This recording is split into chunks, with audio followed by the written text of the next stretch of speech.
तो लड़का दुखी हो गया, पिताजी मर गए, अब क्या करें, धंधा है नहीं। पिताजी कथा पहुंचे आते तो कछु पैदा कर ले आते, अब गुजारा नहीं हो रहा।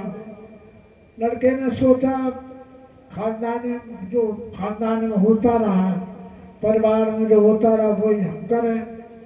तो पिताजी कथा पढ़े आते तो कुछ कमा लेते, हम वो भी काम करें।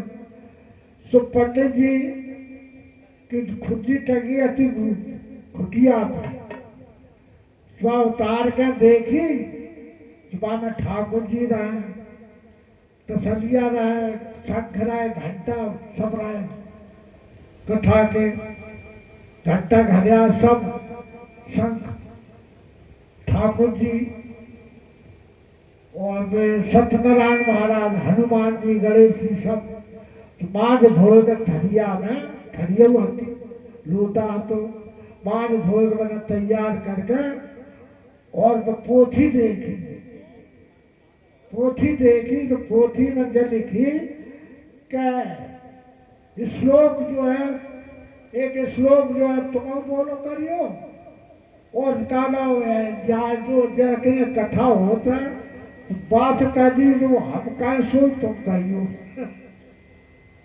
मैंने कही ठीक, चलो कथा करें कहीं। तो एक जमींदार के यहाँ पहुंचे, बहुत धनी आदमी के यहाँ, वो था जाट।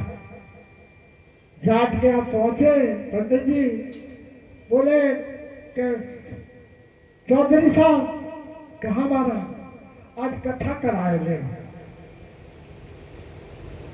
चौधरी साहब बोले कि महाराज ऐसा है, हम तो गेहूं भर रहे, बोरा भर रहे हैं, और कथा वो कराए जाए, आपको अगर कथा करनी है तो तुम हमारे सामने ही करो। तो एक चौक में, हाँ हमारे सामने कर रहे, चौक में पंडित जी ने अपना मंगाए के कछु चौकी होगी और केला इला पत्ता लगा के मैं ठाकुर जी पधराए गए। अब वैसे कही चौधरी साहब आओ आचमन ले लो, आचमन लाओ। और पंडित जी वो शिक्षा सुध नहीं रही कि कब श्लोक का आह्वान है, शुद्ध कह रहे कि ऐसो करियो कि हम जो कहें सो तुम कहिए, सोई में बोले कि अच्छा कि हम कहें तो सोई तुम कहिए, सुबह को लो हम कहें सो तुम कहिए, हम कहें सो तुम कहियो।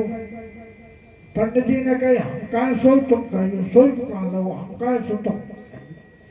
फिर बोला अब नहीं, सुबह कह लो, अरे अब नहीं, जब हमें श्लोक बोले तब बोलियो, सुबह कह लो अब हमें श्लोक बोले तब तुम बोलो, जो कहे वो कि तुम हाँ हमें श्लोक बोले तब तुम बोलियो, सुबह कह लो हमें श्लोक बोले तब तुम बोलियो। अरे यार तुम तो बड़े मूर्ख हो, तो अरे यार तुम बड़े मूर्ख हो। जो पंडित जी बोले अरे यार तुम बड़े मूर्ख हो, सुबह कह लो अरे यार तुम बड़े मूर्ख हो। अरे तुमसे हमने जब थोड़ा कही गए तुम हमें श्लोक बोले तब बोलो, तो बंधु कह लो अरे हमने जब थोड़े के जब हमें श्लोक बोले तब तुम बोलियो। तो मैंने कही बड़ो मूर्ख है, फिर तुम बोलो चौधरी तू बड़ो मूर्ख है। पंडित जी आएगी गुस्सा, एक थप्पड़ दो, बड़ा बेवकूफ है। पंडित जी बोल बड़ा बेवकूफ है, तो पंडित जी बोलो बड़ा बेवकूफ है, पंडित जी को आई गुस्सा, एक थप्पड़ दो भाई, तो बानों कस के थप्पड़ दो, तो किसान को थप्पड़ दो, वो कस के तो कनपटी सूझ गए, बांधे ठाकुर जी और लेकर पर चल गए। मैंने कहा हो गई कथा, तो मुंह कौन लगो हो गई कथा। अरे गए तो वो सेठ पंडितान बोली का आप तो बड़े ऊंचे सेठ के यहाँ गए, कछु अच्छी आमदनी हो गई, क्या हाँ हमें तो आमदनी हो गई, तुम चली जाइए एक दिन। तो हम जो कहा सोच तुम कहा तो, और तुम अपने अनुभव की बात हमें बताते नहीं, हम अपने अनुभव की बात बताते तो समझ में नहीं आता, हम अपने अनुभव की बात बताते तो समझ में नहीं आता, और तुम अनुभव की बात बताते नहीं। इसलिए मेरा तेरा बनवा कैसे एक हुआ, तो तुम कह रहे सो हम कह रहे, तो मैंने हम तो बराबर ही हैं। पंडित जी थोड़ी देर दुखी, कहने का मतलब यह है कि हम कह रहे सो तुम कह रहे, करवे की दिक्कत है बस। कहने में तो राजी है, करवे में कठिनाई पड़ता है। अब चलो कहाँ चले, सब बातें हो गई कि नहीं, और कुछ